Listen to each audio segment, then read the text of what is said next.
Assalamualaikum warahmatullahi wabarakatuh. Perkenalkan, nama saya Andi Harnita Nurul Amalia, NIM 1812028, Prodi Peternakan, Fakultas Sains dan Teknologi Universitas Muhammadiyah Sinjai. Pada video kali ini, saya akan membahas tentang sistem pencernaan pada ayam broiler beserta fungsinya. Selamat menyaksikan. Ayam broiler adalah jenis ayam ras pedaging yang unggul hasil persilangan antara bangsa ayam Cornish dari Inggris dengan ayam White Plymouth Rock dari Amerika. Pencernaan merupakan proses pemecahan pakan dari makromolekul menjadi mikromolekul agar dapat diabsorpsi oleh tubuh dan dimanfaatkan nutriennya. Sistem pencernaan pada unggas dimulai dari paru sampai pada kloaka. Prinsip pencernaan ayam ada 3, yaitu yang pertama, pencernaan secara mekanik yang terdapat pada gizar, yang kedua, pencernaan secara enzimatis yang terdapat pada usus halus, dan yang ketiga, pencernaan secara mikrobiologi yang terdapat pada sekum. Saluran pencernaan pada ayam dimulai dari paru, esofagus, crop, proventriculus, gizar, usus halus, sekum, usus besar, dan kloaka. Organ pencernaan pada ayam yang pertama yaitu paruh atau mulut. Paruh merupakan organ yang berfungsi sebagai gerbang masuknya pakan. Di dalam paruh tidak terjadi proses pengunyahan karena ayam tidak memiliki gigi sehingga pakan akan langsung masuk ke esofagus. Di dalam paruh terdapat lidah. Lidah pada ayam berbentuk runcing, berfungsi untuk mendorong pakan ke esofagus atau kerongkongan. Organ pencernaan pada ayam yang kedua yaitu esofagus atau kerongkongan. Esofagus berfungsi untuk menyalurkan pakan dari paruh ke crop atau tembolok.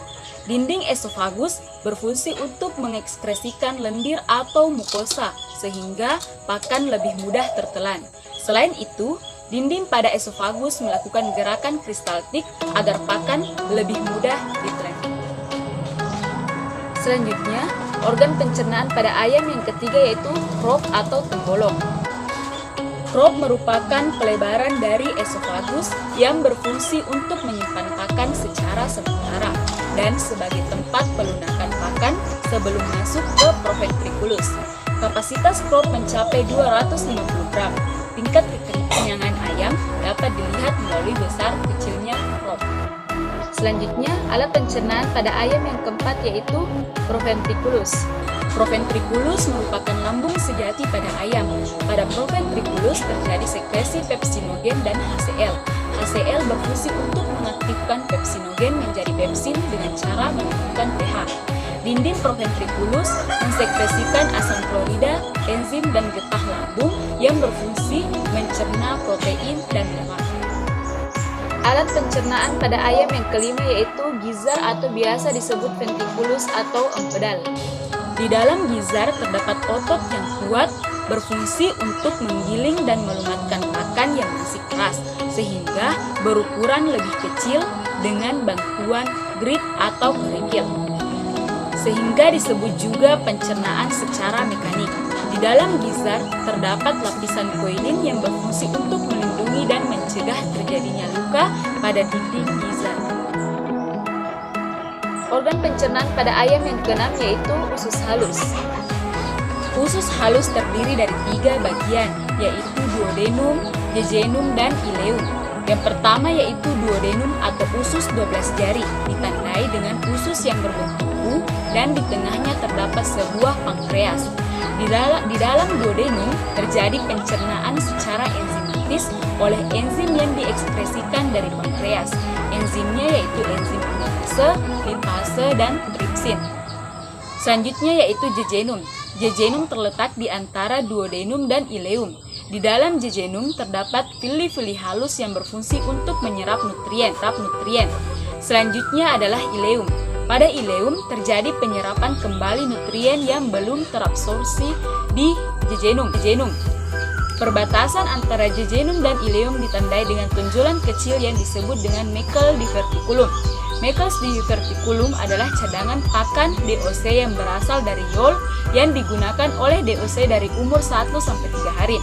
Apabila nutriennya terpenuhi, maka Meckel divertikulum akan terlihat jelas, dan apabila nutriennya tidak terpenuhi, maka mekels divertikulum akan terpakai dan mengecil.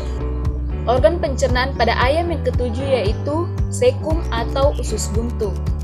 Sekum terdapat di dua bentukan yang bercabang di usus yang buntu, sehingga disebut dengan usus buntu. Pada sekum terjadi pencernaan serat kasar secara mikrobiologis dengan bantuan mikrobia selulolitik dan hemiselulolitik. Organ pencernaan pada ayam yang kedelapan yaitu rektum atau usus besar. Rektum terdapat di bagian paling belakang dan berakhir di kloaka. Di dalam usus besar terjadi absorpsi air sehingga feses yang dihasilkan tidak terlalu lembek. Selanjutnya organ pencernaan ayam yang kesembilan yaitu kloaka. Kloaka terdiri atas 3 saluran, yaitu saluran protedeum yang merupakan muara keluarnya saluran reproduksi, saluran urodeum yang merupakan muara keluarnya saluran urin, dan saluran cuprodeum yang merupakan muara keluarnya saluran pencernaan. Kotoran dalam ayam disebut ekskreta karena feses dan urin pada ayam yang dikeluarkan menjadi satu atau bercampur. Itulah hasil pembahasan tentang sistem pencernaan pada ayam broiler beserta fungsinya. Kurang dan lebihnya mohon dimaafkan. Maafkan atas kesalahan karena kebenaran hanyalah milik Allah Subhanahu wa Ta'ala dan kesalahan berasal dari diri saya pribadi. Wabillahi taufiq wal hidayah. Wassalamualaikum warahmatullahi wabarakatuh.